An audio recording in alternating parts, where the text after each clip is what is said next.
Hari Om, sejam bem-vindos, sejam bem-vindas, todos vocês que fazem parte desse projeto, que é uma universidade, pessoas que têm interesse no yoga, no tai chi, nas terapias.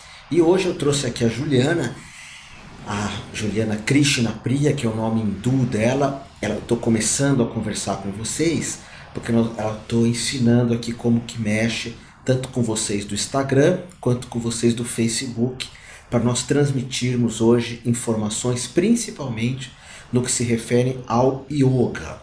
E hoje eu vou fazer um papel aqui, que é um papel de estar sendo entrevistado. A Juliana quer saber um pouco da minha história do yoga, que ela inclusive anunciou como as origens do yoga, desde que o yoga é yoga. E eu falei que eu não sou tão antigo assim, que eu sou dos anos 80, que é quando começou. Eu peguei um pouco depois de quando começou o boom, diria assim, do yoga lá no Rio de Janeiro, quando o professor De Rose, Hermógenes, o Shimada aqui em São Paulo e outros professores começaram. Eu fui aluno deles, então eu tenho uma história com yoga, além das minhas viagens para a Índia também.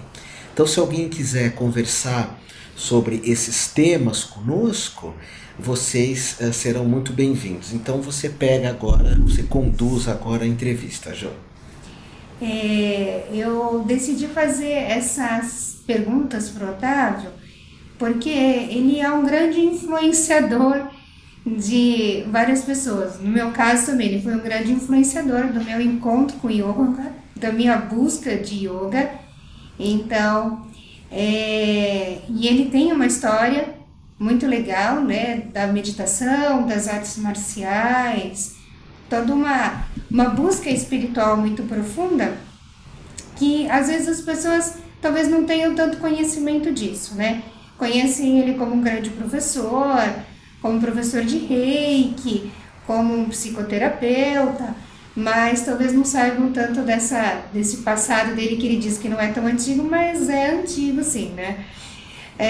Então, a primeira coisa que eu queria saber é assim, quando eu conheci você, né, há 20 anos atrás, mais ou menos, você me apresentou o yoga dizendo que era uma coisa incrível e que eu deveria conhecer aquilo. Aí eu queria que você falasse um pouquinho disso, como que você conheceu o yoga, como que você chegou no yoga e o que o yoga fez por você. Ok, então, quando eu tinha lá meus 15 anos, eu comecei a prática do Karatê juntamente com o Kung Fu. Fazia Kung Fu com dois professores, que eram o Sawi e o Salfa, que eram indonesianos.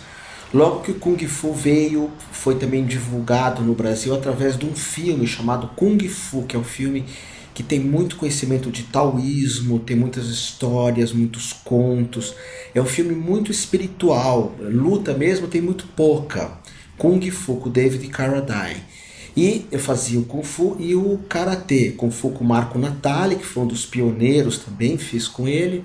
E Karatê, o estilo Shorin-ryu, que é famoso aqui na Baixada. Nós estamos hoje falando com vocês aqui do Guarujá, onde eu e ela moramos.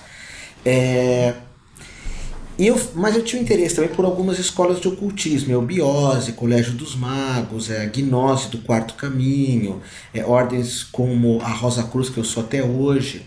E nessas escolas, primeiro que tinha um certo preconceito do yoga. As pessoas falavam muito assim, o yoga, de certa forma Jung falou isso também nos anos 50, Jung 40, 50, desde 40 até um pouco antes de ele falecer, perto dos 60, 70. Jung dizia que a mítica do yoga, a mítica do hindu, ela não encaixaria com a nossa mítica ocidental, que é católica, cristã.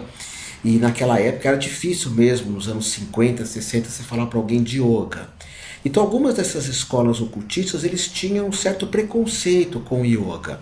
Mas quando tinha a parte prática das escolas de ocultismo, não a filosofia, não o verbo, não a explicação filosófica, quando vinha a parte prática, eles davam o pranayama, que era o Sukha Purvaka, davam mantras. E eu comecei a falar, puxa, mas mantra vem do yoga. Eu pensava ainda sem ter certeza de nada. Pranayamas são respiratórios, vêm do yoga. Então todas as práticas dessas escolas de mistérios, ecumênicas, ocultistas, acabavam sendo do yoga. E eu fui fazer um curso de massoterapia nos anos 1981, 82, por aí, um curso de Doin e massoterapia, que acontecia na Alameda Jaú 2000, que é onde ainda hoje é a escola do professor De Rose de yoga. De Rose era muito místico, muito espiritualista, o yoga dele tinha muito de tantra, de meditação, de subida de kundalini, de estimular chakras. As pessoas praticavam muito, mas eu fui fazer massoterapia dentro da escola do De Rose. E eu vi aquelas pessoas fazendo yoga com o meu preconceito, que era o yoga, até o De Rose brincava, né? Yoga é uma mulher de colã preto. Praticamente todo mundo fazia yoga de colã preto, eu não sei porquê. As mulheres, você se lembra? Eu me lembro disso. Yoga era para pessoas idosas, tinha esse preconceito. Yoga é para pessoas muito calmas. E o yoga é muito parado. E dentro das aulas de massoterapia eu tive 2 professores, que eram o Armando Ostregésio e o João Júlio de Almeida, que me ajudaram a fundar uma universidade. E esses professores começaram a me dar yoga. De certa forma, me deram uma formação yoga dentro da escola do De Rose. E um outro professor, que é Luiz, não sei se você lembra dele, eu não lembro o sobrenome, também me deu aulas de yoga, e eu substituí o Luiz algumas vezes dando aula de yoga lá na sede, o pessoal de massoterapia. Era tudo misturado no De Rose, yoga, massagem e uma série de coisas. E aí foi interessante porque eu vi que o yoga não era parado, que era muito forte, que a parte filosófica do yoga, até hoje eu acredito que é o topo da montanha, ou seja, não tem nada mais para cima. Eu acho que o yoga e o zen budismo, é quando você olha para cima e não tem... Eles vão direto no ponto. O yoga cuida do corpo físico, ensina você a respirar, ensina você a se alimentar, porque eu não como carne vermelha, por exemplo, há 36 anos. E eu escrevi até na época um artigo que chamava Ajude a Destruir o Planeta, não sei se você lembra, que as pessoas falavam, onde já se viu, não comer carne vermelha, você vai morrer. E hoje tem todo um movimento, né, porque o yoga me ensinou isso. Eu fui muito pescetariano, né, comia só peixe, porque também fazia macrobiótica. Então eu comecei assim, quer dizer, uma moça aqui, o Arthur tá falando que a minha memória é fora do comum. A minha memória é de agora, viu, Arthur? Porque da memória de antigamente, das coisas que eu tenho para fazer agora, assim, não muito boa. Mas foram coisas que marcaram muito. Conhecer essa filosofia. Aí eu fiz De Rose, aí eu tinha escola no Rio de Janeiro, em Botafogo. E eu fiz vi o Hermógenes falando, tive contato com quem mais naquela época? O Anderson Allegro, que hoje é presidente da como é o nome? Não é mais Aliança do Yoga, é uma Aliança do Yoga. Mas ele presidiu durante um bom tempo a Aliança do Yoga. Aliança do Yoga, que é um grupo que defende yoga. O Anderson fazia yoga comigo. E eu estudei muito com o Levi Leonel também, que é uma pessoa que me ensinou muito de Tantra. Hoje ele não lida mais com Tantra nem com yoga. E que foi meu professor junto com o Prem Baba, que hoje é conhecido o Anderson. O Anderson ele fez yoga no De Rose também. E depois ele fez yoga com o Levi Leonel, que me deu... Falei o que? Janderson? Não, Janderson. O Janderson, que é o Prem Baba, que é um querido. A gente estudou muito tempo junto, nos formamos em yoga também. A nossa formação, a primeira, tanto minha quanto dele, foi com o professor Levi Leonel. E então eu peguei muito desse começo, né? Só que o yoga era uma tribo pequenininha, né? Era muita gente hippie, muito bailarino, muito dançarino. E quando eu te conheci, eu vi que você tinha alongamento. Eu falei, usa esse alongamento que você tem, que não é o fundamental no yoga, mas para você, o alongamento que você já tinha do balé, né? Para você adentrar no yoga, que vai te facilitar bastante. Você tocou no assunto, né, de todo mundo usar colã. Até alguém falou aí que a avó usava meia. Usava aquelas meias de eu me lembro marrom. Que assim, é tão marcante essas coisas do passado, né, que nem falaram da memória dele. Quando você descobre uma coisa muito, muito marcante, aquilo fica mesmo gravado, né? E eu lembro que eu era criança E eu tinha uma amiguinha chamada Jerusa. E essa amiguinha tinha uma mãe que era professora de yoga, de Hatha Yoga. E a mãe não deixava a gente entrar na sala de aula, né? Porque criança sempre bagunça as coisas. E foi a primeira imagem que eu vi na minha vida de Ganesha. Foi naquela sala e eu fiquei com muito medo quando eu vi Ganesha. Eu falei, o que é essa coisa com cabeça de elefante? E corpo de gente. É, corpo de gente, assim. E elas todas usavam um macacão preto. Um colã preto com aquela meia marrom, né? Era uma roupinha toda escurinha. Assim. Na verdade, você me fala isso, tu me lembrando que a minha mãe, ela fazia yoga no círculo militar, que era um clube, ela fazia natação e mandaram ela alongar no yoga, ela não entendia nada, e ela fazia o Sirsasana, minha mãe, você acredita? Acredito. Que é uma postura que você fica sobre a cabeça, e ela fazia com o colã preto. E eu vi um livro dela também que chamava Yoga e Saúde, você sabe de quem é? Yoga e Saúde, capa preta, editora Pensamento, que era um indiano, Yoga e Saúde, e eu também achei aquilo muito parado, muito estranho, porque eu estava nas artes marciais, e depois eu comecei a praticar o yoga, que me ajudou muito nas artes marciais. Coincidentemente, esses 2 últimos dias, 3 dias atrás, não, anteontem e antes de ontem, eu fiz um yoga que chama Yoga do Duncan, que é um estilo de um cara que dá yoga, chama Lee, né? Duncan Lee, que ele é um chinês e ele traz alguns elementos de Qigong e de artes marciais pro yoga. É muito bonito, ele separa. Primeiro faz as artes marciais, alguns movimentos, e depois você entra no yoga. Mas você tem razão, os clubes tinham muito yoga na década de 70. Aqui eu nasci em 63, então eu não tenho uma lembrança assim muito grande.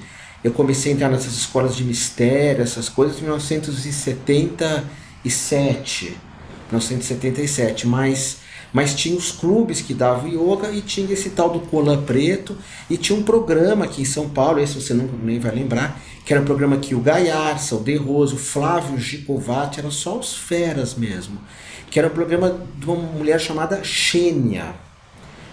Já ouviu falar? Xênia, é da época do Flávio Cavalcante. E a Xênia, ela, ao contrário desses programas hoje, infelizmente, da tarde, às vezes da TV aberta, tinha o pessoal de yoga, o pessoal de tai chi, que eu li o Pailin, e o Flávio Gicovati, que era um gênio, e o De Rose, e o Eduardo Mascarenhas, que era um psicólogo famoso na época. Esse nome te diz alguma coisa? Sim, não, o nome eu conheci. Ele foi casado com a Cristiane Torlone, que era uma atriz. Sim. Ele faleceu nos anos 80. A Marta Suplicy falava de sexualidade, e a Marta Suplicy também fazia yoga. Nem lembrava, era tudo no programa da Xênia, e depois a Rede Globo montou um programa que chamava Marília Gabriela, que até a Rita Lee fez a trilha sonora. E na Marília Gabriela também esses monstros de práticas orientais. Hoje a televisão não abre mais nada, você não encontra mais nada de prática, de filosofia oriental na televisão.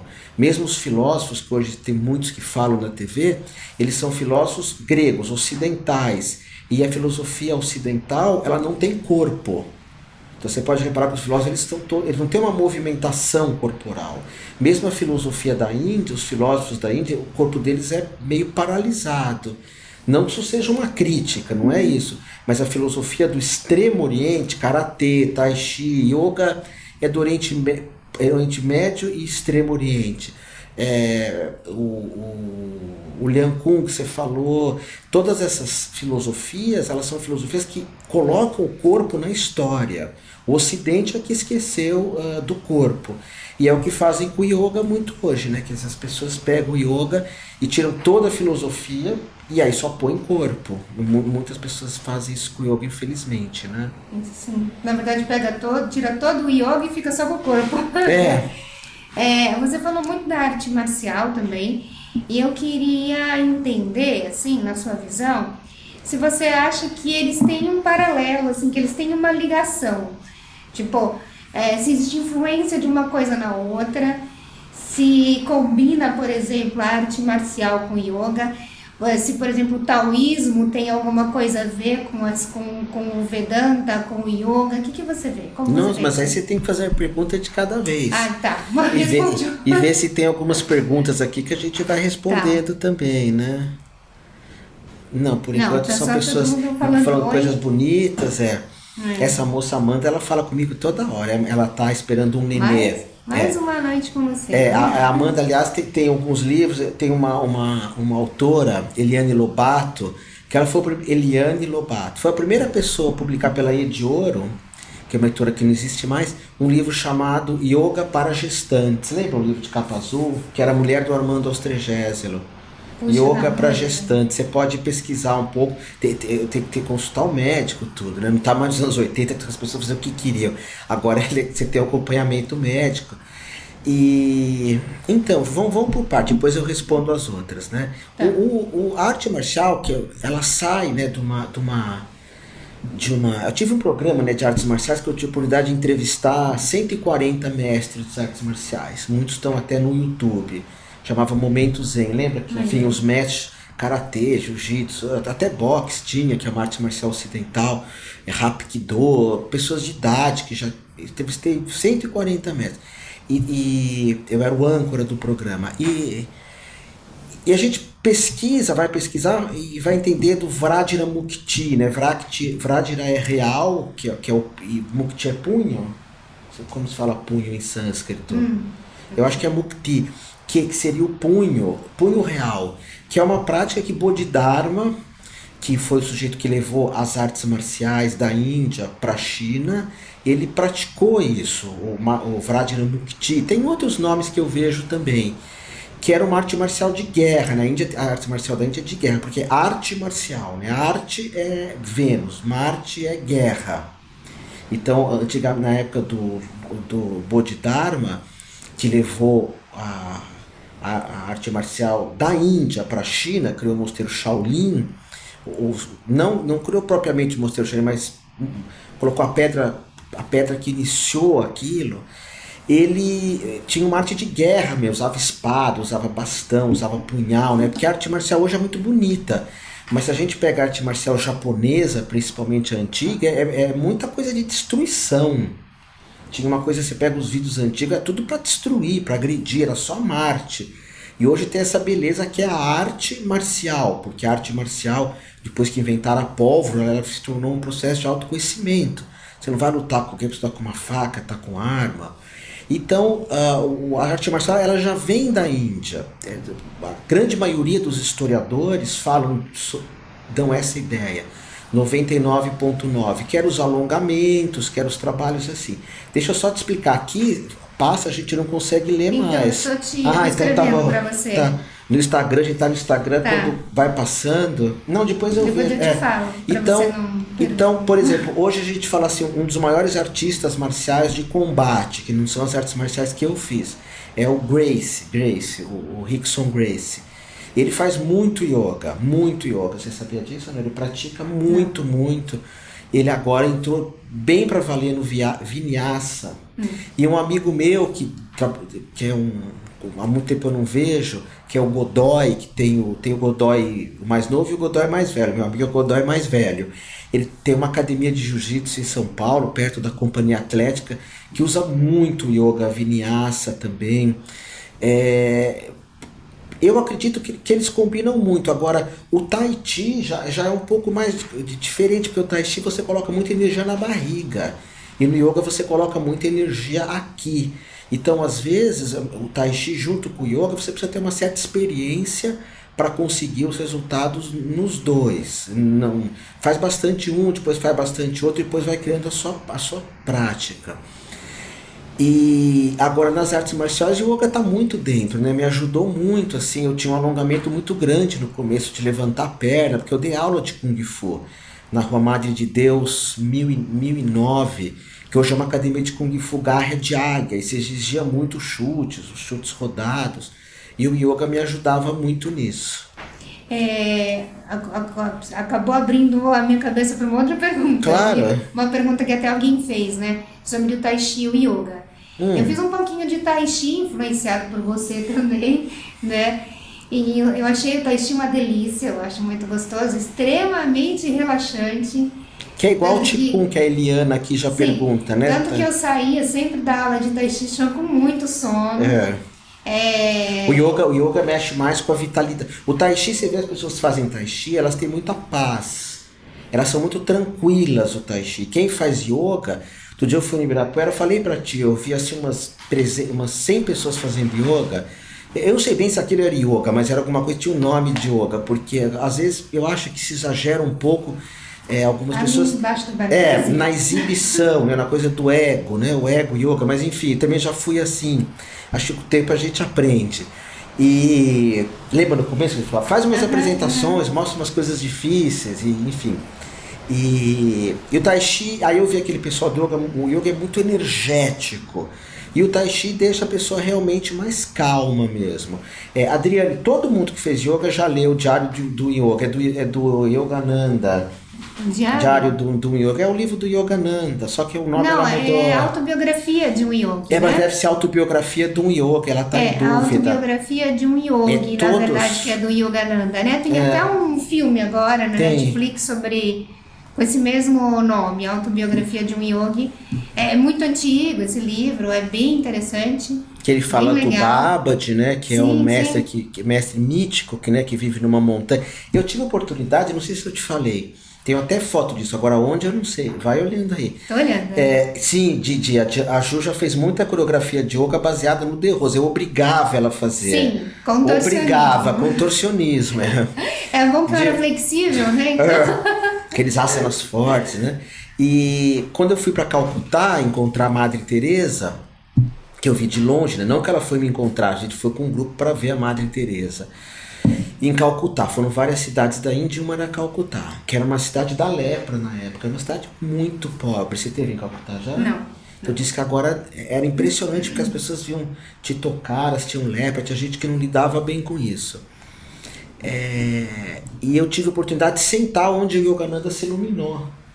O sobrinho dele abriu a porta para mim, porque naquela época não ia quando eu fui para a Índia, não ia ocidentais para a Índia. Não existia brasileiro na Índia. Era, lógico, já tinha ido um monte, mas era muito raro. Quero chegar nisso. E aí eu sentei lá onde o Yogananda sentou, fechei os olhos, falei, agora eu vou me iluminar, e não aconteceu nada. Então, mas são lugares interessantes. Aliás, eu estou levando um grupo, quem está me vendo aqui sabe, eu estou convidando. Estou levando um grupo agora em outubro para o Peru, se vocês quiserem ir comigo. Nós estamos falando 2 eventos aqui hoje, né? Um que a Ju está fazendo agora, que é o Pé na Areia, que vai ser em setembro, que é um congresso de yoga aqui na Baixada. A gente está falando aqui hoje nós estamos no Guarujá, eu moro aqui, nesse humilde apartamento, e ela mora num apartamento gigantesco ali na Praia do Tombo, que fica ali perto, onde está o Tombo aqui? Uma kitnet. Onde que está o Tombo? Aqui para lá, né? Tá para lá. Que é uma praia lindíssima, o Tombo. Eu não moro em praia, eu moro no oceano. Meu apartamento entra, eu fico olhando o oceano. Ela que surfa, tudo, eu não gosto de andar. E então vai ter esse evento lá na Ilha Porchá, depois nós vamos pôr os links aqui para vocês. Para quem é daqui ou para quem é de São Paulo, vai ser que data? Vai ser dia 30 de setembro e ele vai estar presente, claro. É um evento de yoga e ele vai estar palestrando lá. Vão ser vários professores, vai ter toda uma área que ela é aberta, né, ao público, com expositores, com venda de objetos relacionados a yoga, com arte, com música, vai ter gastronomia. Então, é um espaço lindo, o lugar é incrível e nós vamos estar presentes lá e mais outros professores, Didi que está aqui falando com a gente, também na produção desse evento, o Rogério. A Didi só fala bobagem. A Didi, ela tá rindo, me chamando de dona do tombo, você fica me zoando? E ali ela te chama nós, véia. Ó, vou voltar ao Tai Chi, tá. Eu tava querendo dizer isso. Não, e eu queria só falar então também que agora em outubro eu tô levando um grupo pro Peru. Desculpa. E eu tava até comentando até com a Ju, né, que quando eu fiz yoga, existia uma crença, talvez, né, que era importante o professor de yoga ir para a Índia. Eu não sei se você... Ainda tem. Não, se você pensa assim... Isso é importante? Sempre, eu acho que é importante conhecer o contexto, de onde veio aquilo que as pessoas fazem aqui, né? Entender o que é yoga para eles, que não é a mesma coisa que aqui no Ocidente, né? Então, eu acho que é importante ter esse contato, entender a ritualística, entender a função da ação, né? Porque o yoga dentro da Índia, ele é envolvido com muitos rituais, com muitas ações, com um tipo de trabalho para você ter uma mente adequada para conseguir viver, né? E eu acho que aqui fica tudo meio distorcido, assim, não fica muito claro.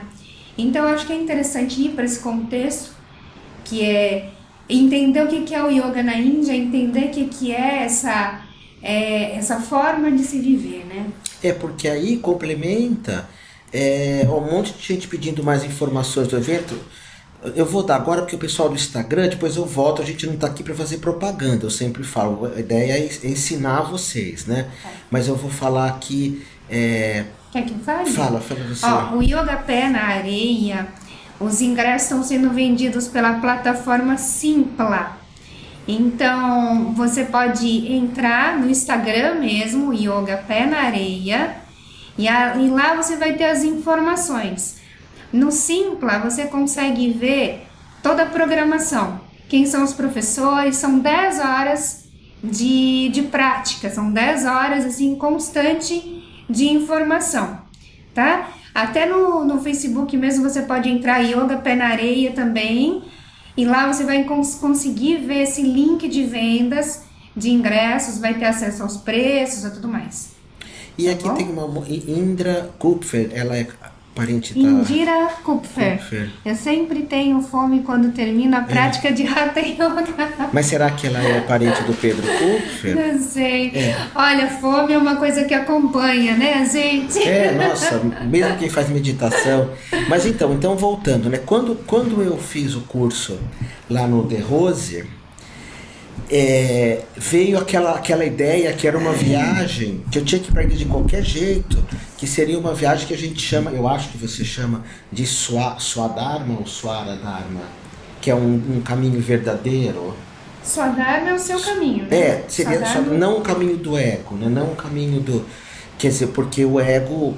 Eu queria ir para a Europa, queria ir para Londres, porque naquela época Londres, mas eu tinha que ir para a Índia de qualquer jeito para ver aquilo lá, né? Eu queria experimentar o yoga na Índia. E como eu já me interessava pelo yoga de linhagem tântrica, então eu fiz a minha primeira viagem por aí, 1985, talvez. Você tinha quantos anos? Ai, nossa, 85? 85, foi a primeira viagem quando eu fui estudar o Tantra, que é que eu falo também para as pessoas. Se você estuda Tantra, é interessante você ir para a Índia, ver como é, ou ir para Darjeeling, que é a parte da Índia fria, que você não conhece, né? Que está mais ligada ao budismo, inclusive. Então, naquela época, todo mundo que fazia yoga vendia carro, a gente polia carro, tocava com o pé na casa das pessoas, posso polir teu carro? Aí ia lá, polia, passava um creme, ficava fazendo assim, ganhava, sei lá, se fosse hoje R$100, não, por aí. E aí a gente juntava dinheiro, depois uma moça também me deu a viagem, uma senhora, dona Catalina Fernandes Mera, mas a gente tinha esse idealismo. E eu estou lendo um livro do Paulo Coelho que ele conta exatamente essa história, que ele vai para no Nepal, o nome do livro chama Hippie. E quem fazia yoga nos anos 80 eram os hippies, e ele conta isso, que ele largou tudo, ele vendeu, foi para o Nepal, e foi a minha viagem maior, né, para a Índia, que eu fui 3 vezes para a Índia só. 3 ou 4, acho que 3, E pro Peru eu já fui 11 ou 10 ou 11, eu já viajei tanto. E aí foi importante você estar lá e você ver, porque, por exemplo, na Índia eu vi as crianças fazendo yoga na educação física. Achei lindo isso, na ginástica. Porque aqui eu falava assim, puxa vida, no Brasil, nos anos 80, na ginástica eles jogavam uma bola para nós, que é uma educação física. E a gente ficava jogando futebol. E as meninas vôlei, futebol ali e vôlei ali. E na Índia as crianças super alongadas, sentando para meditar, fazendo as posturas de yoga mais difíceis, porque quando você é criança você domina, né?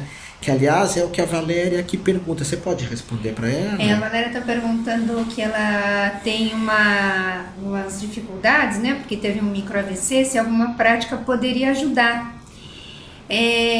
Sim, eu sou a prova disso.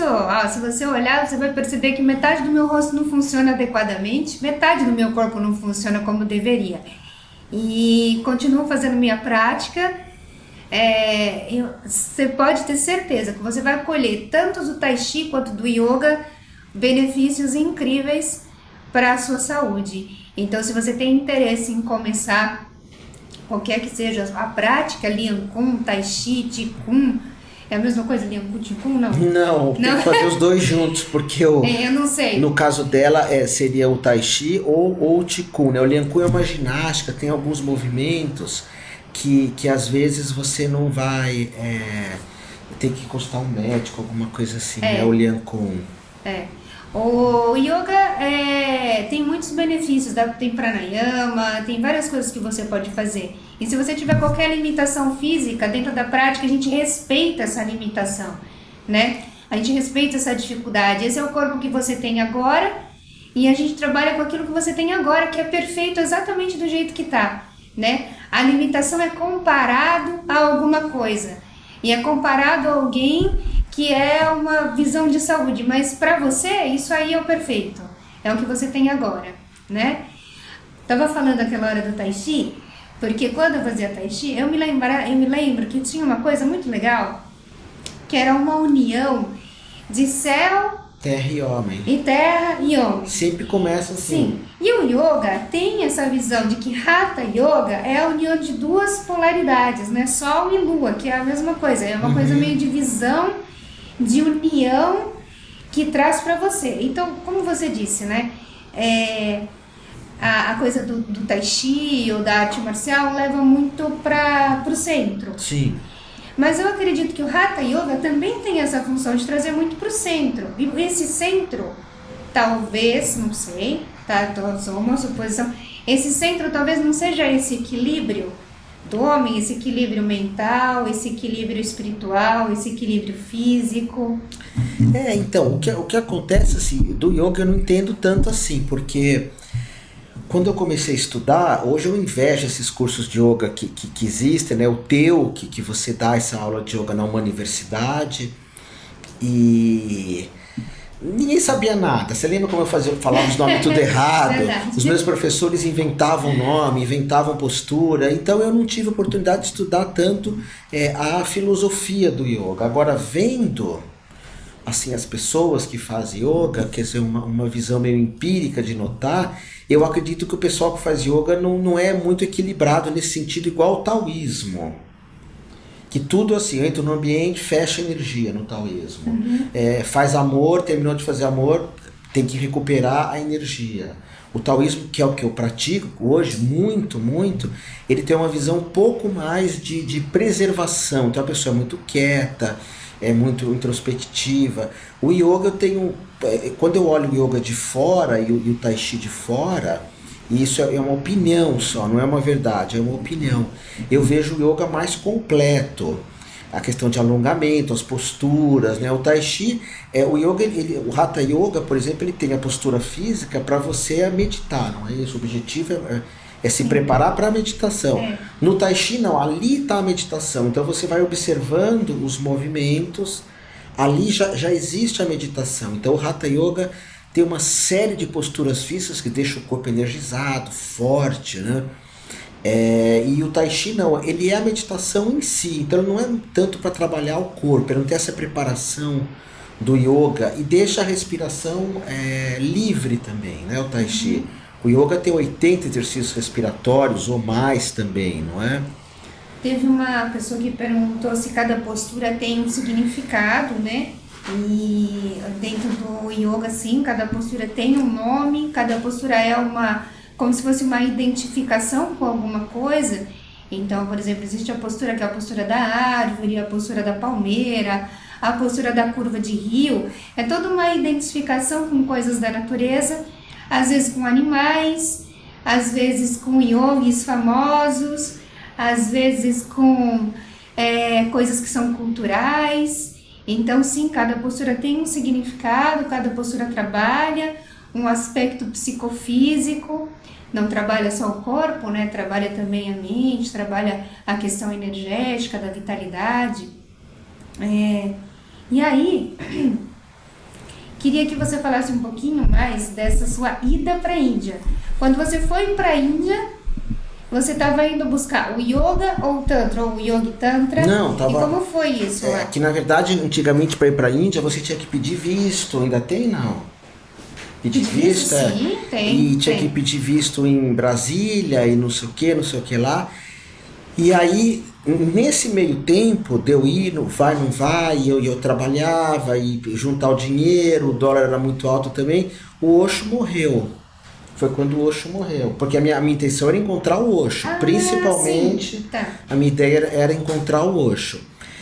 E porque tinha as reuniões aqui em São Paulo, né, a cada 15 dias, o Setu, que hoje é um master de Diksha, teve a iluminação, né, ele é um professor de Diksha, um mestre, e ele dirigiu um centro aqui na rua Macaubal, que ficava... Foi o primeiro centro do Osho em São Paulo. Não, o segundo. O primeiro foi na rua Roque Petrella, que era uma travessa da Avenida Santo Amaro, foi o primeiro centro do Osho do Brasil, se eu não me engano. Eu não lembro o nome agora. O segundo, esse que eu frequentei muito, chamava Udine, e que era ali na Roque Petrella, na rua Macaubal, perto da Avenida Brasil, um lugar muito fino. E eu comecei a fazer as meditações do Osho junto com o yoga. E eu lembro que eu cheguei pro De Rose e falei, De Rose, o que o senhor acha do Osho? E o De Rose me deu uma resposta. De Rose sempre gostou muito de mim. Ele falou, esse senhor não dá yoga, esse senhor não faz yoga. E todo mundo que fazia yoga não gostava do Osho. Os Hare Krishnas, então, não podiam nem ouvir falar do Osho. E uma vez por cada 15 dias tinha um encontro na Rua Augusta. Eles alugavam uma sala enorme, não era um barzinho na Augusta. Punha um telão e com uma Super 8 vinham os discursos do Osho, que hoje tem tudo no YouTube, e vinha também junto com esses discursos uma carta mimeografada. Foi aí que eu recebi meu nome, né, o primeiro nome. Então eu fiquei fascinado com o Osho, porque eu já tinha tido vários mestres, mas nenhum com o olhar do Osho, com a coisa meio contundente do Osho, dele ser o extremo sempre. Você falava, eu acredito em Deus, ele falava, Deus não existe. Então não acredito em Deus, então Deus existe. Ele te punha à prova, e eu queria porque queria ir para a Índia. Aí quando então o começo foi o yoga, e até se arrumar, o dinheiro já estava meio envolvido com o Osho. E quando eu fui para a Índia, o Osho tinha morrido. Aí eu fui sentar com o Satya Sai Baba, que é o mestre cabeludão. Que fazia vibhuti, pozinho. Eu nunca vi nada disso, mas assim, era o que se falava lá, era um tipo de ver. Aí eu fui sentar com ele, eu levei um grupo, era o grupo da Pax, que a Carmen Balesteiro foi comigo. E nós fomos para o Nepal também. Aí já comecei a procurar o Tantra em Varanasi, e o Tantra do Nepal, que são os mantos amarelos, que foi uma das viagens mais lindas que eu já fiz. Que eu acho o Peru o lugar mais lindo do mundo, de natureza. O segundo lugar é o Nepal, que você vê assim, o Monte Everest, o K2. Então eu fui para a Índia principalmente para encontrar o Osho. Quando ele morreu, eu já estava com tudo mais ou menos pronto. Foi em 91? Eu já não lembro mais, é tanta data. Acho que ele morreu em 90, né? Não foi? Eu já não lembro mais. Ou ele já estava em Oregon, isso eu já não... Não, acho que ele não tinha morrido, ele estava no Oregon quando eu fui. No Oregon é 80 e alguma coisa. Porque quando eu fui, o Osho, ele tinha um centro em Bombaim. Fala Bombaim ou Bombay? Mumbai. Mumbai, não, mas era com B antes. Sei lá, é Mumbai. Agora é Mumbai. Então eu tive lá e o centro dele tinha fechado, é isso mesmo. Ele já estava nos Estados Unidos quando eu cheguei. E aí eu falei, não, eu não vou mais perder a chance de estar com essas pessoas vivas, né? Depois tive com o Dalai Lama, tive com a Madre Teresa e com uma série de pessoas, porque eu queria ter essa presença, queria estar com esses mestres vivos. Então a viagem para a Índia foi isso, e eu chequei, a primeira viagem acho que eu vi o Iyengar também. Onde o Iyengar ficava? O Iyengar, acredito que em Pune. Não? Então, agora já não lembro muito bem. Mas eu vi vários mestres de yoga, assim, mas o meu yoga era muito limitado pelas artes marciais. Porque as artes marciais, elas endurecem muito. Então, eu alongava no yoga e endurecia, principalmente no karatê. E karatê japonês não tem muita flexibilidade. Então, eu não me atrevia a fazer yoga na Índia com aqueles mestres, enfim, porque eles tinham uma flexibilidade extraordinária. Essa visão de mestre, assim, por exemplo, que tem dentro do yoga, né? De você ir atrás de um guru. Dentro da arte marcial tem alguma coisa assim, não? Tem a linhagem, né? Que muita gente esquece disso no yoga. Eu acho que quem faz Hatha Yoga, ou as vertentes do Hatha Yoga, na minha opinião, tem que ter a foto do teu guru, do Shivananda ou do Dayananda, porque é uma linhagem, só que em artes marciais isso é muito mais respeitado, na minha opinião, muito mais do que no yoga. Porque se eu chegar hoje e falar assim, eu criei um karatê novo, então eu vou adaptar o meu karatê, eu vou falar, não existe isso, porque karatê você tem Shotokan, o Vado, você tem o de Okinawa, você tem o Kung Fu, vou inventar o Kung Fu, Kung Fu da cerveja, como tem yoga da cerveja. As pessoas elas vão te ligar e falar onde já se viu ao respeito. O karatê vem do Funakoshi, o Kung Fu vem de Bodhidharma, enfim, cada arte marcial tem a sua linhagem, o cara que te deu a faixa preta. Você não inventa nada, né? E eu sempre achei importantíssimo, você sabe que todos os livros meus, tem todas as pessoas que eu tenho gratidão, que foram meus professores ou de artes marciais, como o Liu Pailin, ou como o Shinzato, que a Diana é faixa preta dele também, do Shorin, ou como, por exemplo, o De Rose no Yoga, que foi o professor mais influente, apesar que o De Rose, com o tempo, né, ele largou desse yoga, que é o yoga que eu gosto, que é muito místico, que acredita em iluminação, que usa mantra, que é como você faz o yoga também, né? Por isso que eu te convidei, você e o Gerson, né? Já faz o quê? Uns 15 anos? Para dar aula de yoga, para dar formação de yoga numa universidade. Na verdade, quando começou a uma universidade, você começou com o ideal também de ter yoga lá. Começou pequena, a escola. Eu dava aula, né, de yoga. Aí depois o Valfredo, que é um professor que está hoje com o Prembaba, ele ficou muitos anos comigo, agora ele trabalha como psicólogo. Ele dava aula direitinho, eu falei, você vai dar aula de yoga no meu lugar, eu pegava a turma da manhã, e a Katia Gurenkov, que era formada também em Swastika Yoga, pegava a turma da noite. Mas o meu yoga era assim, seguia mais ou menos, começava com os mudras, depois os pujas, mais ou menos, depois os pranayamas, muito mantra, depois os asanas, aí Osho. E eu não terminava a meditação sentada. Então eu fazia o yoga normal e no final dançava, pulava, respirava com as meditações do World Chakra Breathing, Chakra Sounds. E eu fazia fechava de uma forma assim, por isso que o De Rose um dia falou para mim, você mistura tudo. Você mistura tudo. E olha que eu vejo as pessoas hoje misturam bem mais. Mas então eu seguia o Hatha Yoga, né, que ele dava o nome Shivananda Yoga, ou Swastika Yoga, que todos estão muito parecidos com o Hatha, e aí eu modificava no fim e punha uma série de meditações do Osho. Tá. Teve uma pessoa que perguntou, a Adriene, sobre a diferença de yoga para criança e para adulto, para uma criança ansiosa, se é interessante praticar yoga. Sim, a prática de yoga pode começar muito cedo, quanto antes começar melhor. Principalmente se a criança conseguir, né, se os pais conseguirem fazer com que a criança compreenda que o yoga é um estilo de vida. Mais fácil ainda se os pais seguirem também o mesmo estilo de vida, né? E aí vai melhorar muito, com certeza, a ansiedade. Agora, se é igual para criança e para adulto, não. A prática para criança é bem diferente. E aí é legal ter um professor especializado para trabalhar com criança, porque trabalha de uma forma mais lúdica, né? O adulto, ele é um pouquinho mais complexo, ele é um pouquinho mais fechado, assim, dentro das ideias e tudo mais. A criança é mais aberta, então ela tem uma aceitação muito melhor da prática, uma aceitação muito melhor da meditação, do que o adulto. Então as formas de trabalhar são totalmente diferentes, tá? Voltando aqui ao assunto da Índia. Então você foi para a Índia, você foi atrás do Osho, e aí você conheceu então esses mestres que são mestres de budismo e de tantra, é isso? Isso. E aí nisso você aprendeu sobre mantra? Ou Não. você já conhecia de mantra e aí... Eu já conhecia mantra da eubiose, que eles usavam alguns mantras, né? E como eu tive uma educação muito católica, aí eu já começava a ver o Pai Nosso, via que tinha outras formas de rezar. Tem uma época que eu tive muito envolvido com o Rabino Sobel. Você não chegou a me pegar essa época, né? Que era um rabino queridíssimo que tinha em São Paulo, que ele dava palestras numa universidade de Cabala. Depois eu tive com o Rabino Daniel, esse você teve, né? que uma vez a gente foi encontrar o Daniel, Daniel Salton, que é do Centro da Cabala, às vezes eu vejo ele no Face, e ele recebeu a gente de shorts, não foi com você?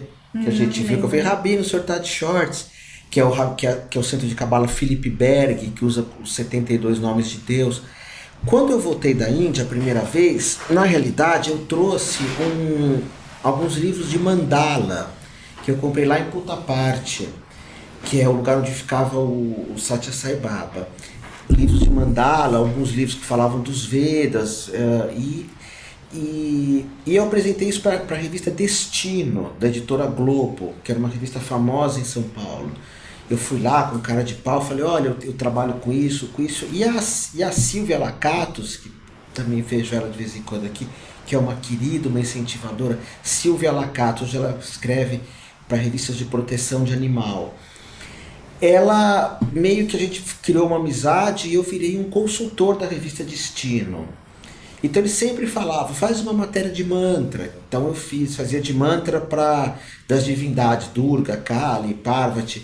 E eu estudava mandala, mas aí começou a falar muito de mantra. Aí a revista Planeta fez uma matéria, não sei se em 92, maio de 92, falando de quando chegou a massagem tântrica no Brasil.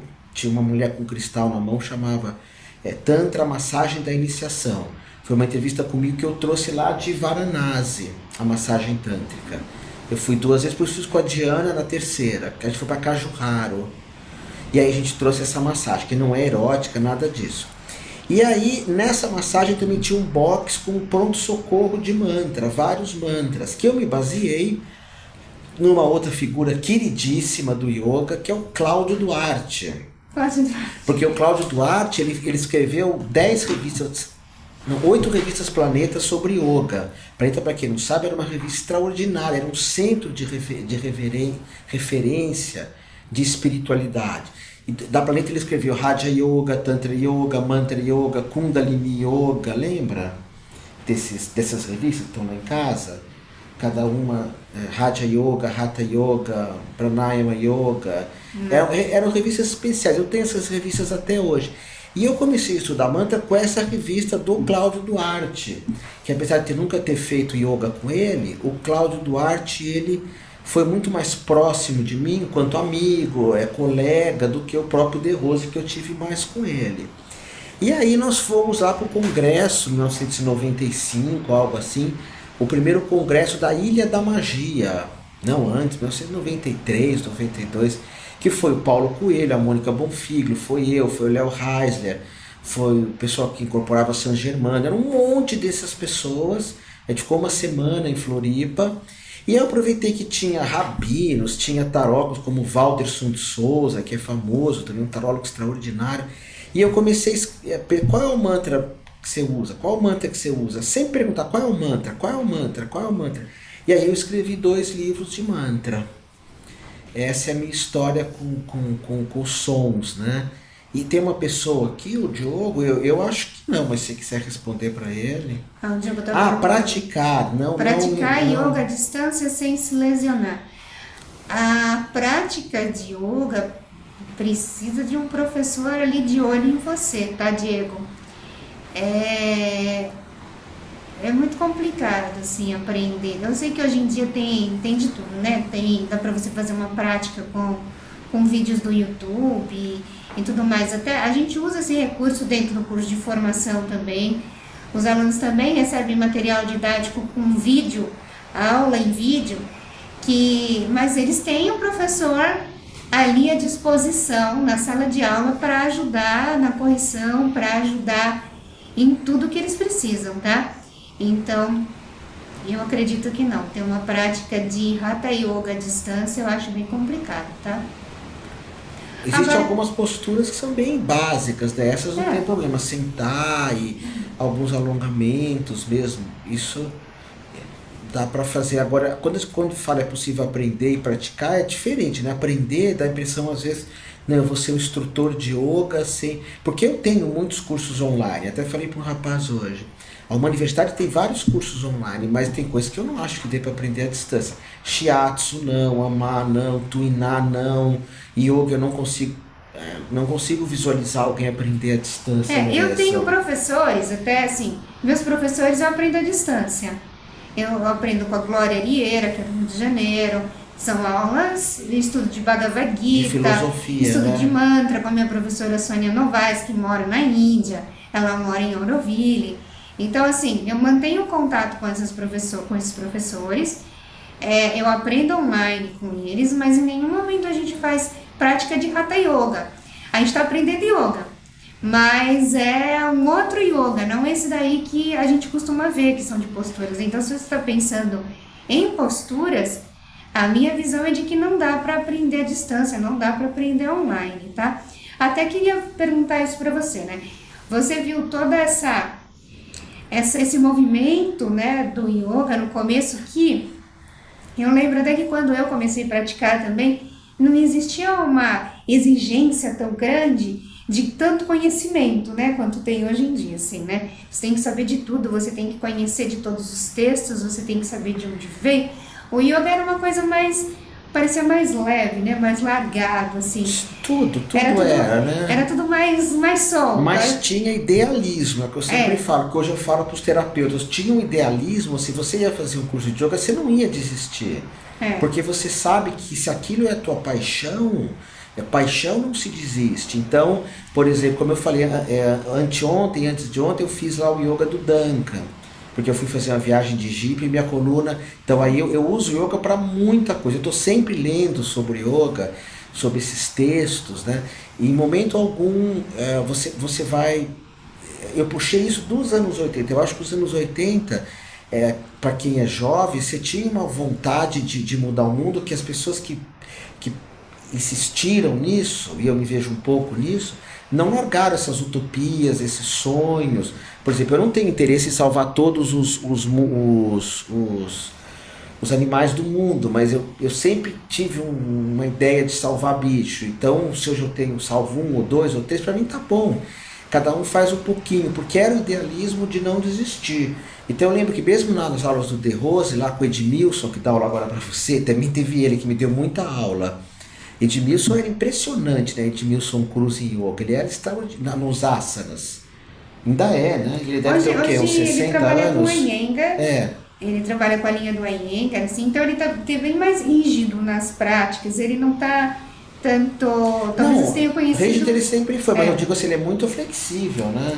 Ele é flexível, Nossa, naquela época ele... Então a gente... Ele é um senhor, a gente se encontrava para fazer yoga lá na escola dele, porque eu atendia com tarô naquela época da escola dele. Chamava Clínica Fonte Ananda. Clínica Escola Fonte Ananda. Tinha aula de tantra, de yoga. E a gente pegava ali os asanas do professor do Edmilson Cruz, que hoje está com a Iyengar, a gente ficava a tarde inteira praticando. Só que não, parece que o tempo era um pouco diferente, né, naquela época. Você tinha um tempo para essa dedicação mesmo, tá? A Tatiana, ela pergunta aqui, Tatiana, eu acho que Tantra, Yoga, Mandala, você pode ler a obra do George Felsenstein. Você consegue escrever ali? Porque eu tenho medo que cai o celular aí. Ler sobre esse autor, George Felsenstein, que é um autor, tem um livro dele que chama Tradição do Yoga, e que ele vai falar muito bem de Tantra, de Mandalas e de Yoga também, que é o que ela perguntou, né? Tem aquele também, como que é aquele da capa azul, você tem uma memória melhor para livro, que tem uma rodinha na frente, fala sobre, que é dele também, tem uma... Nossa, Enciclopédia do Yoga? Não. Tá pensamento? Não é o de Tantra, né? Não é o de Tantra, que ele fala dos yamas e niyamas para essa era, para esse momento que a gente está vivendo de forma bem ecológica. Yoga verde? O yoga verde é bom, mas tem um outro que a capa é azul, não consigo lembrar. Eu, para nome de livro, sou péssima. Mas a tradição do yoga, eu tive agora na Bienal do Livro, estavam vendendo a R$50. Eu até comprei um para a Diana, eles lançaram, e esse autor é muito válido, porque você vai ver o que é mesmo, né? E a beleza de tudo isso. Tanto é que você pega e tem vários textos, o Yoga de Cristo, porque Cristo falava do jugo, né? O meu jugo é suave, que tem essa mesma ideia de yoga, de união. Então foi um dos maiores assim, presentes que eu me dei na vida, foi conhecer essas práticas e trazer. Quando aquela nossa amiga, não lembro o nome, fala de uma criança fazer yoga, eu já começo assim a visualizar. A minha filha está fazendo agora yoga, demorou, mas está. E eu já começo a visualizar assim toda essa utopia da criança. Tem um filme, não sei se você assistiu e vocês que estão nos vendo, que se chama Capitão... é uma coisa incrível. Capitão Fantástico. Capitão Fantástico, você assistiu? Incrível, né? Então, e que a criança... Porque o yoga vai trazer o quê? Olha, eu preciso me alimentar bem. Eu preciso respirar bem. Eu preciso estar mais perto da natureza. Não, tanto é que nós estamos aqui no Guarujá. Eu não tenho como mais eu voltar a morar em cidade grande. Eu não falo de São Paulo. Nem Rio, nem São Paulo, nem Curitiba, nem... Curitiba ainda não é tão grande, mas você começa a ter uma necessidade. A Ju não tem vontade de voltar para São Paulo, mas o yoga traz essa vontade de você... Louca de vontade de voltar para São Paulo. Não que São Paulo tem energia ruim, nada disso, mas é muita gente, falta ali uma cachoeira, falta ali um macaco na árvore, falta tucano, horizonte, né? Falta horizonte. O horizonte é muito relaxante, né? O horizonte é tranquilo. Você estava falando do Capitão Fantástico. Sim. E aí você falou alguma coisa de alimentação e teve a Tereza, acho que era Tereza Freire. Tereza... alguma coisa assim, desculpa, esqueci o sobrenome. A Tereza perguntou alguma coisa sobre alimentação. E ela falou assim, dá pra falar sobre alimentação e yoga? Né? E aí, você vai falar? Então, na verdade, eu tenho que ver com a Tereza, né? Assim, se você puder falar para nós, qual o porquê dessa pergunta? Porque cada um tem que descobrir o teu, né? Às vezes eu tenho visto que muita gente fala para mim, Otávio, mas você não come carne, mas você é isso, e na tua escola comem carne. Nós não temos esse julgamento, eu e a Ju, assim, de chegar para alguém e falar, você come carne ou não. Porque o yoga ele é muito complexo, né? O Ober não tem falado muito isso. Eles tomavam muito leite, mas hoje o leite judia da vaca, mas outros já falam que tem um leite que não judia da vaca, que é o leite chamado leitíssimo, e aí outros falam que o ovo isso, aí outros falam que o ovo aquilo. Na verdade, o yoga, eu acho, né, a Ju vai confirmar, não fala de alimentação, fala de não violência, que é uma coisa que está muito acima disso, né? Como a Monja Coen fala, às vezes a gente não come carne, pois é carne vermelha, nem eu nem ela comemos, isso há milênios, mas não adianta, tem até um post que fala em não cumprimenta o porteiro. Então a não violência, ela tem uma dimensão muito grande. No budismo é não pensar mal do outro, que é difícil, não falar mal do outro, isso já é mais fácil. E procurar a não violência. Agora tem algum texto de yoga, o yoga defende o vegetarianismo, mas é daquela época, né, que os bichos ficavam soltos, tudo isso é difícil de mencionar hoje, né? Dentro do yoga a visão é de que o vegetarianismo é Tereza Feitosa, de Maceió. Oi, Tereza, claro, ela foi aluna de yoga, ela vinha de Maceió fazer formação. Nossa, essas pessoas realmente... fez toda a formação.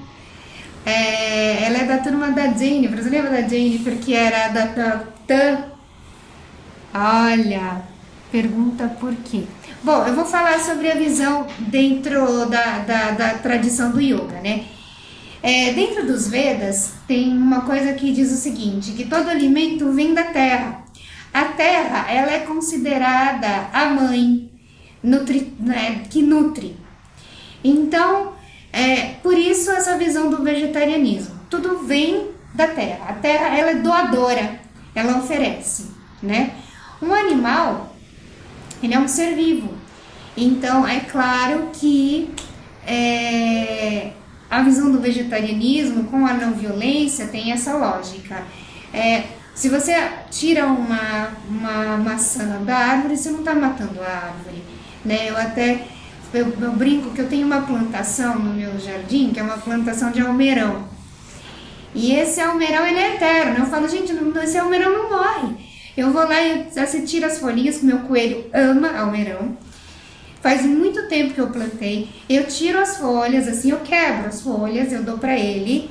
Ele nasce de novo. Eu quebro. E são meses disso, meses. Judith, deixa eu só te cortar um pouquinho, sinto muito. E cortar também, infelizmente, a Tereza. Tereza, é o seguinte... O Instagram vai tirar a gente do ar, ó lá, em 31 segundos. Eu não sei por que isso. Só dura uma hora. Então, mas por que isso, né? Mas enfim, eu também não preciso saber. Ele deve ter os motivos dele. Então, se vocês quiserem continuar com a gente, vocês pulam agora pro Facebook, tá bom? Ó, 18 segundos. Vai lá, Tere, que eu vou terminar de falar aí do porquê da alimentação. A gente espera uns 5 minutos e volta a falar dessa alimentação, que é uma sugestão, tá bom? Então, vocês do Instagram, vamos despedir. Gratidão, gratidão, gratidão, porque já vai acabar mesmo. E acaba certinho, ó, 0, parece aquele Missão Impossível. Põe. Ó, explodiu. Aí sumiu. Então, eu vou esperar um pouquinho. Quem sabe a Tereza entra aqui para ela continuar ouvindo sobre esse tema da alimentação, né? Então, enquanto a gente espera a Tereza entrar, vamos ver se tem alguma pergunta. Gostaria de saber quando se inicia a prática de yoga, o que muda primeiro em todos os sentidos, psicológico, mental, físico. Se tem uma sequência ou vai de pessoa para pessoa. Olha, Cíntia, é assim, eu vejo muito, como eu trabalho há bastante tempo com isso, eu vejo que as transformações, elas vão acontecendo juntas, né? Os meus alunos eu sempre brinco muito com eles, vai chegando no quarto, quinto mês de aula, e eu falo assim, e aí, vocês já estão enlouquecendo? Porque é tanta pressão, é tanta coisa que eles vão absorvendo ao mesmo tempo, é do comportamento, é questionamentos que eles nunca fizeram. Então, é de como olhar a vida, é de como olhar para a relação com você, como que é a sua relação com você. Então, são muitos assuntos que são tratados numa aula de yoga, né? A aula de yoga, ela tem que ser uma coisa profunda, ela tem que fazer você usar todas as suas capacidades. Se você tem inteligência, discernimento, bom senso, se você tem amorosidade, tudo isso tem que ser usado, né? Foi dado para você, então tem uma função. E aí, às vezes, tem muitas coisas que estão adormecidas. E aí, na prática, né, isso vai surgindo. Na meditação, nos relaxamentos, as coisas vão aparecendo. Então, eu acredito que essa transformação, ela vem toda junta. O corpo vai mudando, a energia vai mudando, a mente vai se flexibilizando, tudo muda ao mesmo tempo. E eu acredito que assim que a gente começa, os primeiros anos são os mais intensos, não são? Os primeiros anos de prática, não lembro bem. Você não lembra? Já faz muito tempo. Eu lembro que os primeiros anos são os mais intensos, porque é uma quebra com... Não, corporalmente eu tô me lembrando também, o corpo, você vai respirando melhor, né? Você vai tendo mais carisma, e a minha flexibilidade, enquanto a Joaquim bebe água, eu vou contar, depois a Tereza chegou ali. Chegou, a Tereza já pra mim. Eu vou contar um caso, né? Quando eu conheci a Jo, a gente começou há 20 anos atrás a namorar, agora a gente é irmão, né? Mas nós fomos uma vez para Ilha Bela, tava começando a namorar para fazer um curso de mergulho. E eu tava muito gripado. E ela tava dormindo numa pousada, enfim. E eu fui para dentro do armário, sabe esses armários grandes? Como que é o nome desse armário grande? Era um closet. Um closet, E aí eu fui para dentro do armário fazer pranayama. E ela abriu o armário e falou: o que você estava fazendo? Eu falei: estou tentando me curar com o yoga. Naquela época eu vivia assim muito intensamente o yoga. Aí ela falou: não, eu quero aprender. Aí eu falei para ela, então você vai fazer yoga lá no The Rose, aproveitar essa flexibilidade. Aí ela fez com um dissidente do The Rose que tinha uma, como é o nome dele?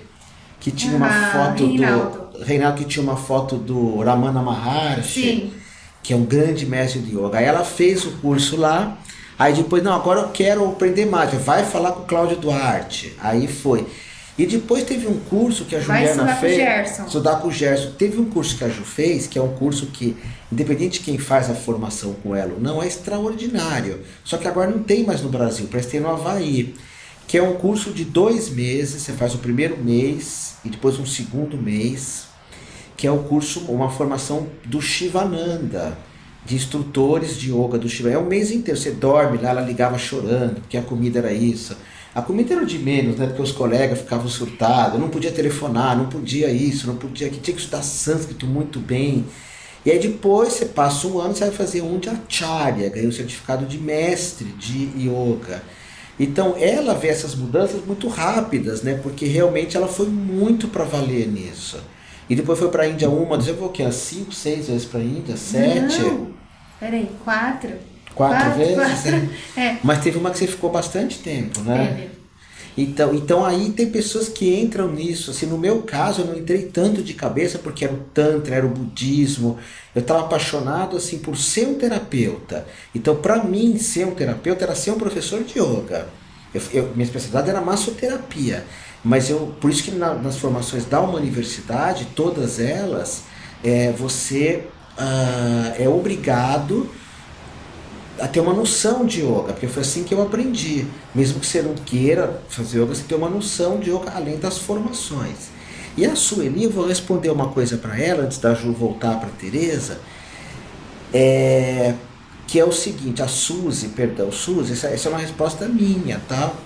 Eu acho o seguinte, eu acho que não, o De Rose ele falava uma coisa que eu gosto muito, que é assim, um bailarino não pode fazer balé para perder peso. Você nunca vai ser um bom bailarino se você quiser só perder peso. Porque o balé é uma arte, e nem você pode tocar piano só para passar tempo. Você pode tocar bateria, como eu, só para passar tempo. Tocar rock and roll, que é uma bateria mais simples. Outro dia eu fui ter uma aula de samba e eu falei, nossa, o samba é muito difícil, né, na bateria. Não sei se você sabia, é muito difícil. O samba,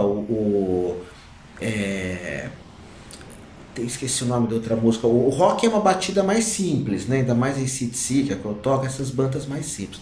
Eu faço um curso de bateria. Eu gosto dessa ideia. Não convém fazer yoga, nem tai chi para emagrecer, nem para insônia, porque tudo é muito maior que isso.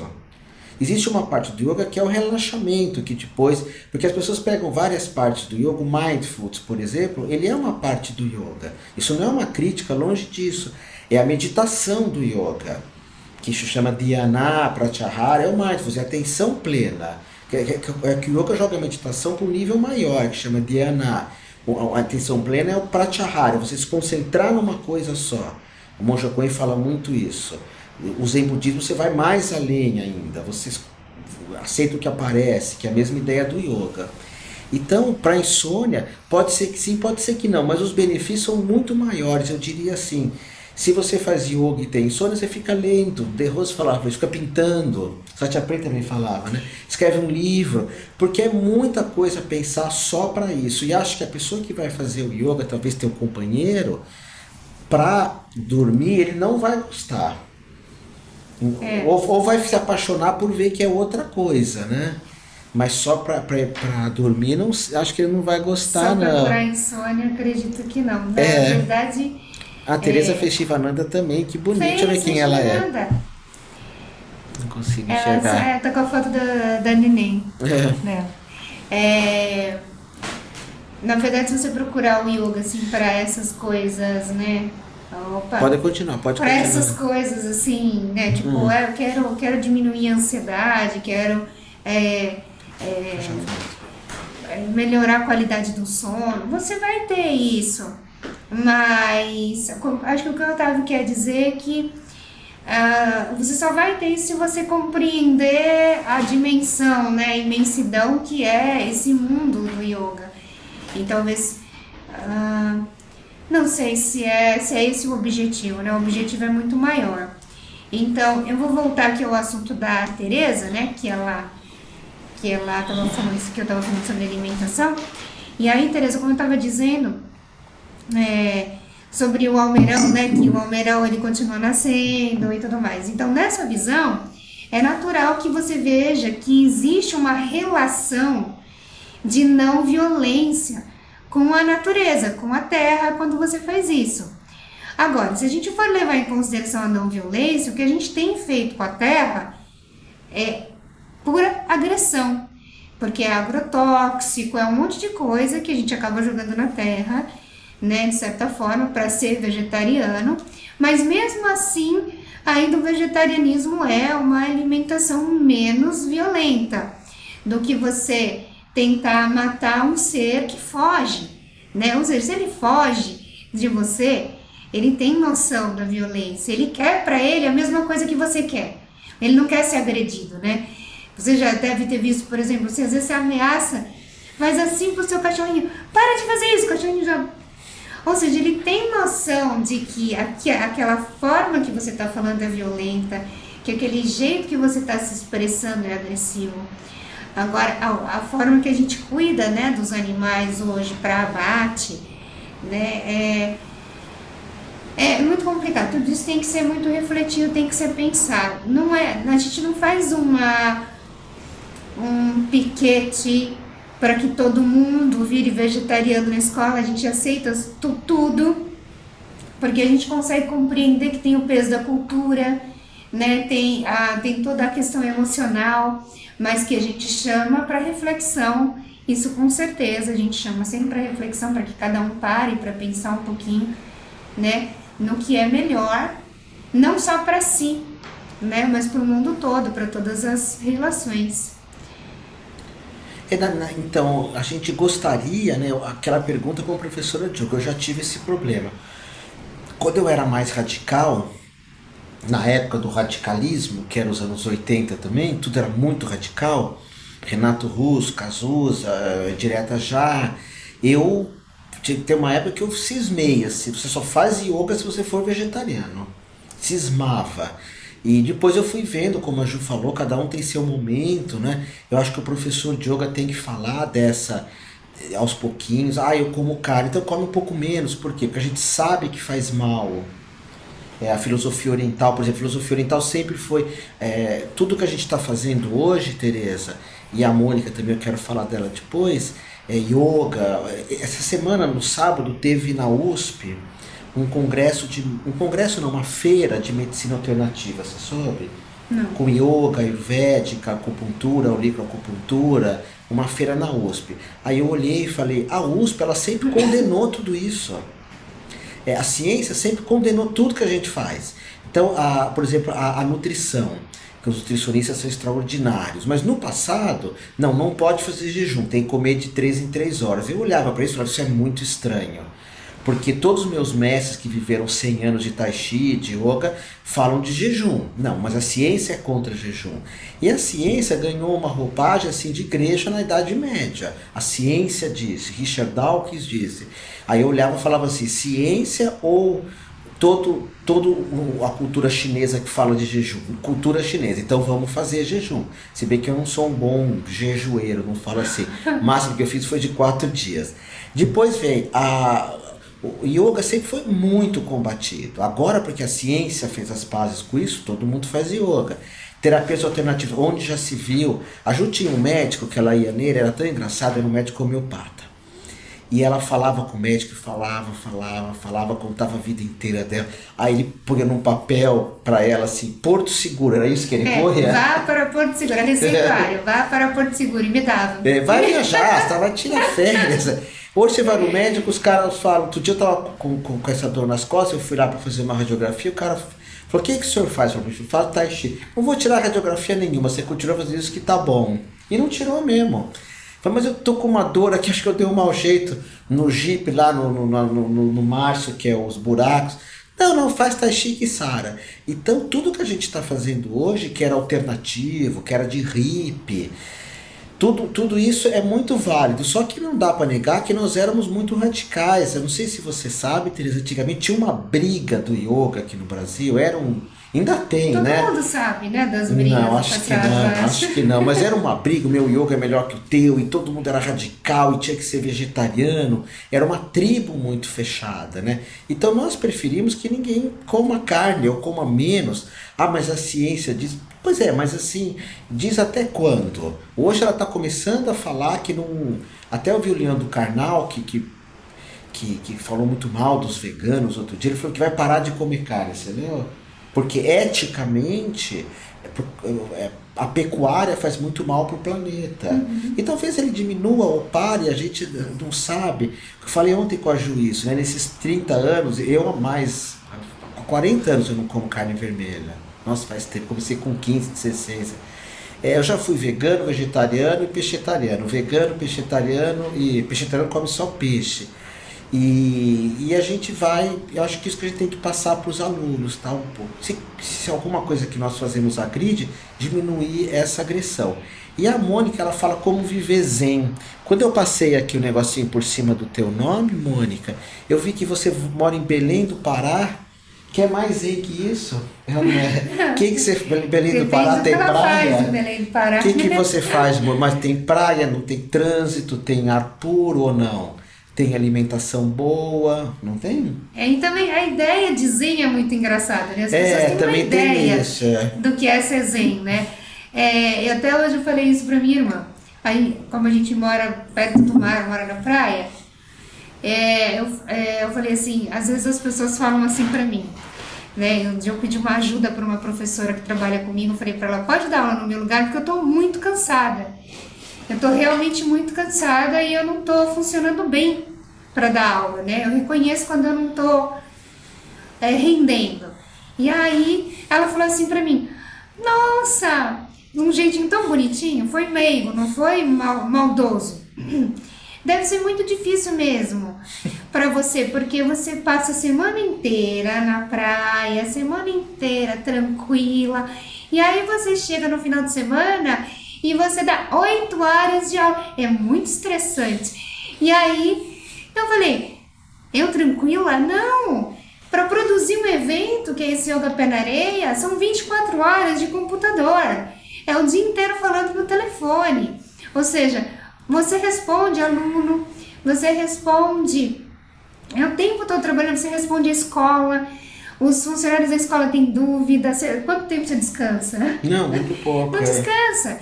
Então, e aí as pessoas acham que a gente só trabalha ao dar a aula, né? Que não existe toda essa preparação. Então, a vida zen não é talvez essa imagem que você tem, que a gente vive, de boa o tempo todo, não. Mas eu acho que se comparar, talvez... Eu vim de banco, eu vim de ambiente, também no Unibanco, Cogetal, eu trabalhei na Votorantim. Realmente, se você compara... A nossa vida é um mar de sossego. Sim, realmente, mas eu acho que até dentro do banco, se você tiver um tipo de mente adequada para aquilo, você vai conseguir trabalhar bem, né? Todo mundo trabalha sob pressão, qualquer trabalho tem pressão, qualquer tipo de vida exige pagar contas, resolver perrengues, organizar coisas, isso é a vida, né? Só que encontrar o equilíbrio no meio disso é que é ser zen. E ser zen não é não passar por altos e baixos emocionais, todo mundo passa por isso, né? Então, uma coisa... Deixa eu só você falar, a Mônica mora no Japão. Nossa! No Japão, e aí talvez você possa fazer, trabalho à noite, em média 14 horas, tudo muito mal, e com isso vem uma série de...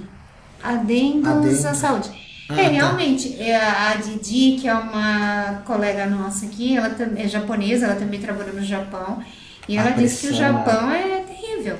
Eu vi uma pesquisa há pouco tempo dizendo que tem um alto índice de suicídio lá por conta disso, né? Eles têm um nome de uma doença que chama morrer de tanto trabalhar.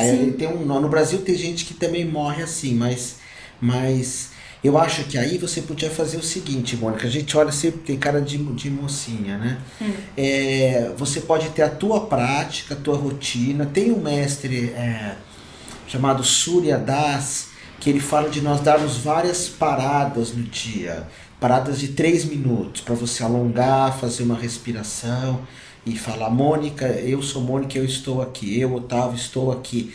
Para quem tem esses trabalhos muito estressantes, pequenas paradas para você se organizar. Agora, essa questão do trabalho, nós falamos assim, né? Até os 40 anos, né? Mestre Jung fala, você pode se matar de trabalhar. Quantos anos você tem?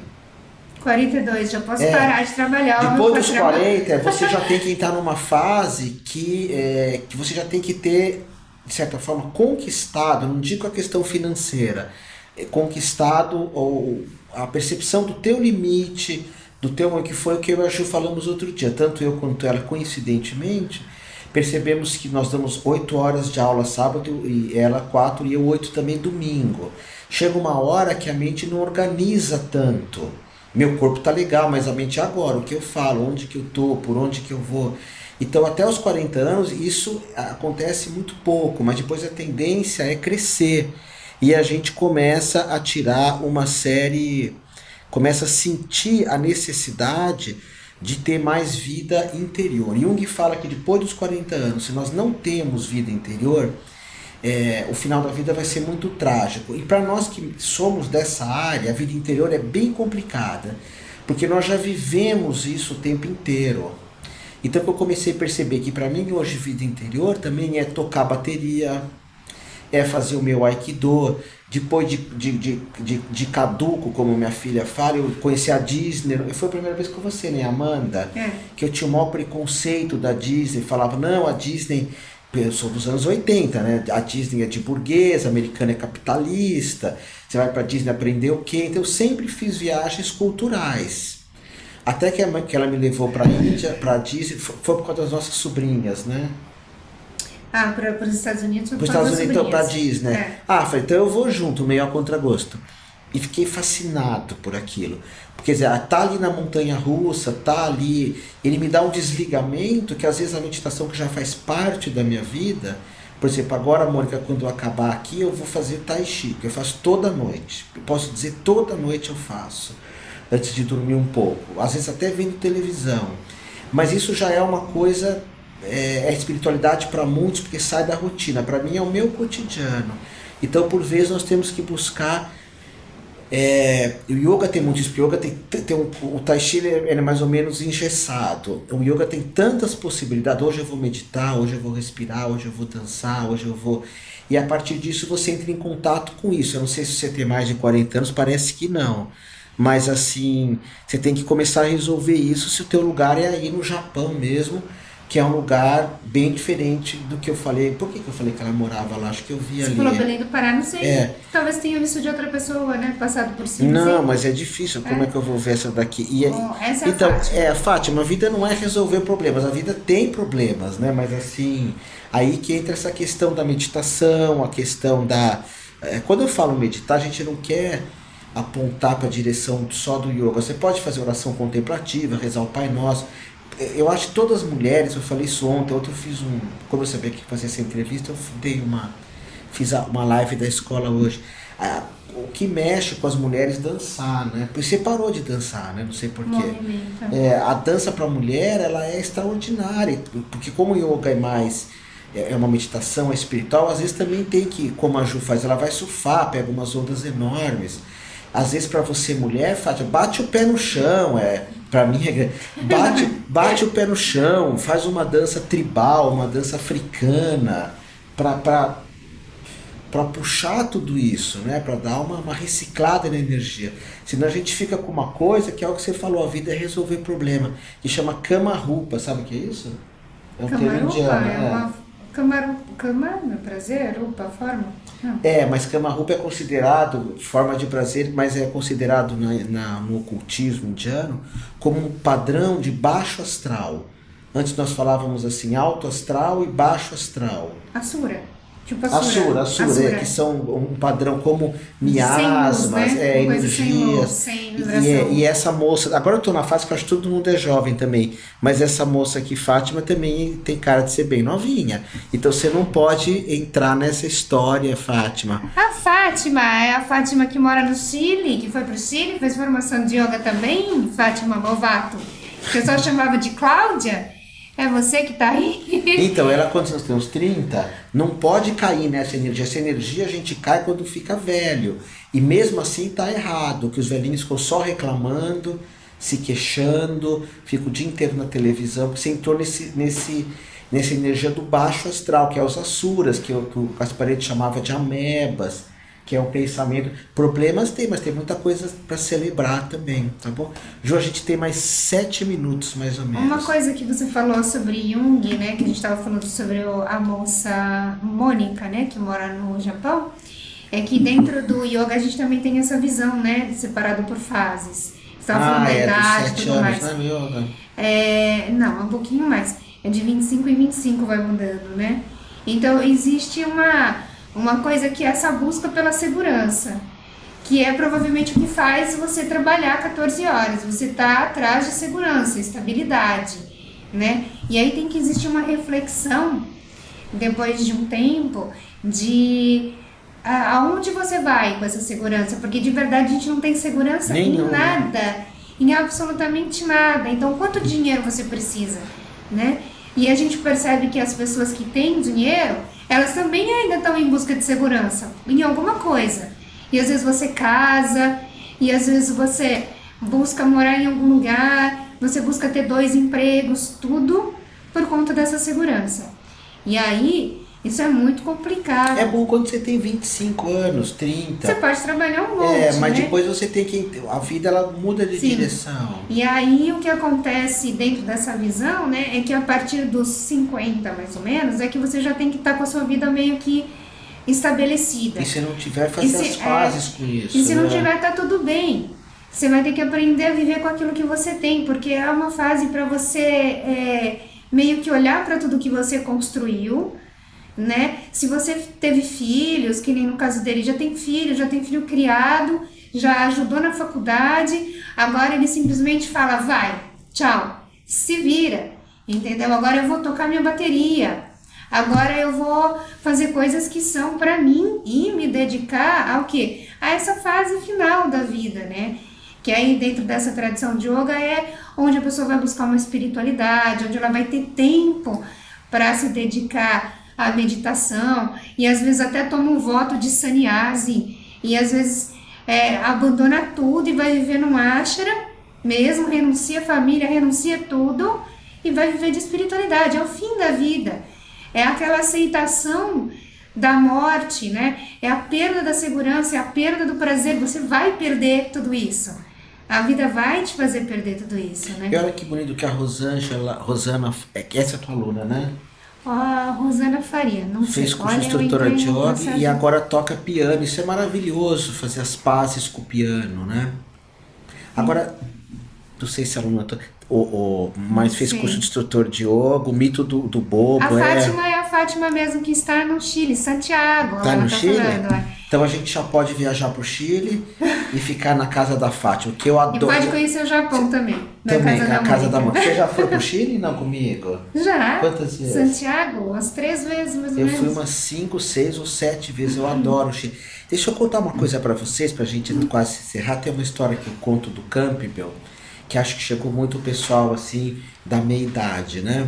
Que estão mais aqui, que é o caso desse pessoal. O Campbell fala o seguinte, que é a história da escada na parede, você conhece? Não, ele diz assim, que a gente põe uma escada na parede, sobe, cai, sobe, cai, sobe, cai, que seriam esses problemas, né? E que o objetivo da vida é você continuar subindo. Mas quando você chega na meia idade, 45, 50, antigamente era 40, agora nós vivemos mais. Você tem que olhar para ver se você pôs a escada na parede certa. Porque se você cair, você já não pode tentar de novo. Não dá mais tempo de começar a pôr a escada em tudo quanto é parede. Então, Jung chama isso de fase de assimilação. Na época do Jung era até 40 anos mesmo. As pessoas viviam até 70, hoje facinho chega nos 80. Porque não é meia idade, não quer dizer que é metade, tá? É um pouco mais da metade. Então, onde a gente tem colocado a nossa escada? Eu estou caindo e estou subindo, estou caindo. Que bom se for a escada correta. Mas se não tem vida interior depois da meia idade, isso acaba, como eu falei, tendo um final de vida muito complicado. E hoje tem vários livros que falam dessa meia idade. Tem um que chama A Metanoia da Meia Idade, que é um livro da editora USP, eu acho, que são vários artigos de todos os problemas que a gente pode ter, como o caso da moça que fala tem muitos problemas, ou da outra que fala eu estou aqui no Japão, ou da outra que fala desse problema que ela teve de AVC, né?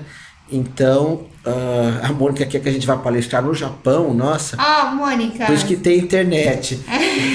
Porque eu gostaria até de conhecer o Japão. Mas eu também, mas isso é uma coisa que eu abri mão, por exemplo, de dar palestra fora do Brasil. Muito longe, e a gente chega num lugar desse, você quer conhecer, não quer... O que eu recebo de convite aqui dos irmãos de Portugal, mas assim, e a moça quer que a gente vá para o Chile, mas é brincadeira nossa. Mas depois de um certo tempo, essas coisas acabam perdendo um pouco o sentido, né? Porque você tem que ficar mas com você. Essa última viagem mesmo que eu fiz para a Índia agora esse ano, eu vi o peso da idade. Eu cheguei. Que idade você também? É sério. Eu cheguei aqui e eu tava com os meus tornozelos inchados de uma forma que eu nunca tive. Mas você é maluca, antes. porque quem tem que ir pra Índia tem que fazer como eu faço, librianamente. Você vai para em Londres ou em Paris, fica 5 dias lá e depois pega o voo, já que vai passar por esses, ou pra África, se for pra África do Sul, pela África. para e descansa um pouco. Eu essa fiz que eu um vou voo bem intenso mesmo. Essa que eu vou fazer pro Peru agora, que vocês estão convidados para ir, quem quiser ir, na Rai do Turismo, eu vou até anotar, quem quiser saber, é uma viagem de 10 dias, porque é um dia para ir, nada de voo mais 3 da manhã, que é esses voos que você pega, sai 3 da manhã, chega às 5 da manhã. Eu falei, não, agora eu prefiro pagar um pouco mais caro e fazer o voo... de acordo com a sua faixa etária. Sair do horário normal e aproveitar um pouco quando chega, não ficar 4 dias em Cusco, Sim. que é um lugar maravilhoso. Então, é como a Tereza fala, merece toda a atenção. A Tereza, ela é fisioterapeuta, né, Tere? E ela sabe, é físio mesmo, Sim. ou professora de pilates, eu não tenho certeza. Mas ela sabe o quanto a idade exige de atenção, né? De circulação, mesmo de ossos e tudo mais, muda muito mesmo. E muda muito rápido. É muito interessante. Eu não faço mais viagem de 24 horas numa tacada só. Quem tá assistindo aí, eu queria que vocês me dissessem uma coisa. Pode escrever aí se vocês querem que essa entrevista continue, porque eu queria perguntar muita coisa ainda para eles sobre o Osho, sobre a criação da escola mesmo, de uma universidade com essa intenção de ser uma comunidade, né? Sobre as comunidades alternativas, que, por exemplo, eu sei que existiu uma comunidade meio de rose aqui de yoga uma época, todas essas coisas que eu queria perguntar pra ele, mas a gente foi por tantos assuntos. Não, a gente fala outro dia, porque senão fica muito cansativo. E aí, se alguém quiser saber, se vocês quiserem que isso continue, escreve aí, continua que a gente marca um dia e faz de novo tudo isso. Porque o que a gente tem feito, a Gabi, que é uma querida, você conheceu ela? Não. Da escola, ela que tá respondendo, né, o Facebook. Aí todas as perguntas que a gente não conseguiu responder, amanhã ela responde, ou ela passa para mim, que eu faço questão de responder, algumas que ela não sabe, obviamente. E aí e algumas perguntas que a gente tem feito toda quarta-feira essa live, às 19h30. Agora eu vou mudar para as 20h15, porque eu tô achando que... Chega muito cedo, né? Para quem chega... Ontem tem uma moça que falou, faz um pouquinho mais tarde, então vai ser às 20h15. E a ideia é que você, terapeuta, você aluno da escola ou não, a gente possa estar junto, porque eu ajudo, a gente fica isolado, por exemplo, aqui no Guarujá. Então, vamos supor que vocês queiram saber mais de yoga, ter um contato com ela, ou de terapia, ou você chegou a ver a live que o Gilson fez de fitoterapia, até hoje ele responde qual chá para isso, qual erva para isso, qual não sei o que para isso. Então, essa é a ideia da uma universidade, né? É ter essa... Por gratidão por vocês, a uma universidade vai fazer 30 anos agora, na quinta-feira que vem, vamos ter uma festa na Lamy Light.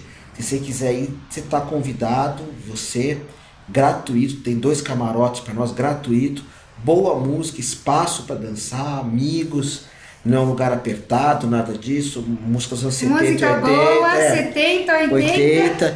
E aí você pode... Vocês podem... não fala assim, Mônica, você exala, me espera. Não fala assim, não.